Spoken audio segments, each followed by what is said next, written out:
Warner Bros. Just announced that a Game of Thrones movie is in development, and Beau Willimon, the guy who wrote Andor, is set to write the script. And the internet did exactly what you'd expect. Half the fanbase lost their minds with excitement, the other half started grief posting immediately, and somewhere in between there's a guy on Twitter posting the Ned Stark meme, with the caption, "Leaked script from Warner Bros., which honestly might be the most accurate thing anyone said about this whole situation. Let me just say up front that I love Game of Thrones. Season 1 through 4 is some of the best television ever made. Not best fantasy television, best television. Full stop. The writing was sharp, the characters had actual weight, the world felt massive and real, and it treated its audience like adults who can handle nuance and consequence. It was genuinely one of those shows that made people care about a medium they'd never cared about before. And then season 8 happened. And look, we don't need to rehash every single thing that went wrong because we've all been over it 1,000 times. It still hurts the same amount. But the short version is, one of the most carefully constructed long-form stories in television history got wrapped up in 6 episodes by 2 showrunners who had already checked out mentally and were busy flying to Star Wars meetings. Characters that took 7 seasons to develop made decisions that made absolutely zero sense. Plot threads that had been building for years got resolved in about 45 seconds, and the ending was so bad that it just didn't close the story. It retroactively made people less interested in rewatching what came before it. That's an almost impressive level of damage. So when Warner Bros. Shows up 6 years later with a movie announcement, the reasonable question is, why would anyone trust this? And I think the Beau Willimon casting is genuinely the most interesting part of this story, because it's one of the detail that makes it sound like it could be something real rather than a cash grab wrapped in nostalgia. Andor was exceptional. It was serious, patient, politically smart, and it understood that great genre storytelling is really just character writing wearing a costume. If anyone could walk into Westeros and treat it with seriousness it deserves, a writer with that track record is one of the better choices you can make. But here's the thing. The writer only matters if the people above the writer actually let the story breathe. And Warner Bros. Does not exactly have a recent history of letting things breathe.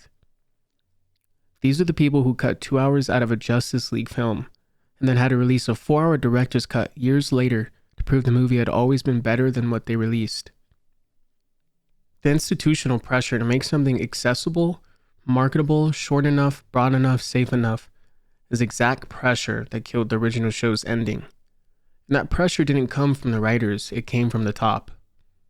The fandom response was also kind of fascinating to watch, because you've got one side that genuinely never stopped loving this world, the people praying it's about Robert's rebellion, which would be an absolutely incredible setting by the way.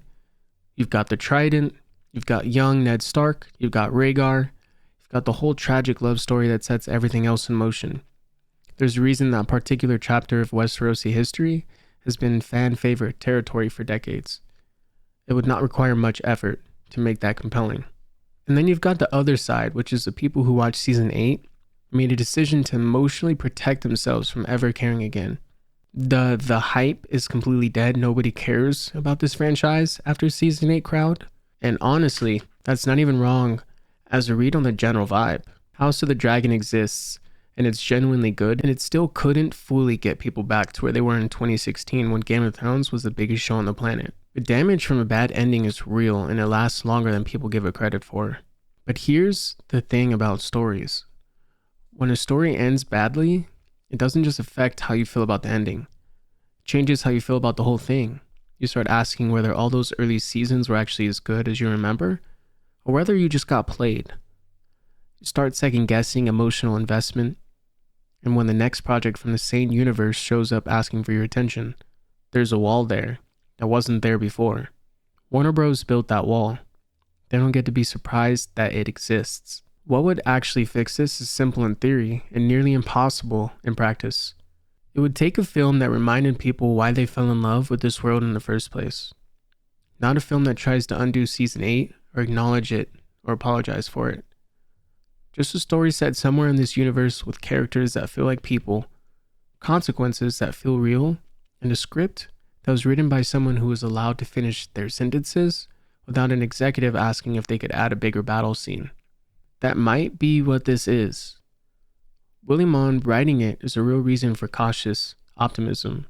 But cautious is a key word, because hope in this particular fandom is a resource that got burned down pretty badly, and it hasn't fully grown back yet. I want this to be good, I genuinely do.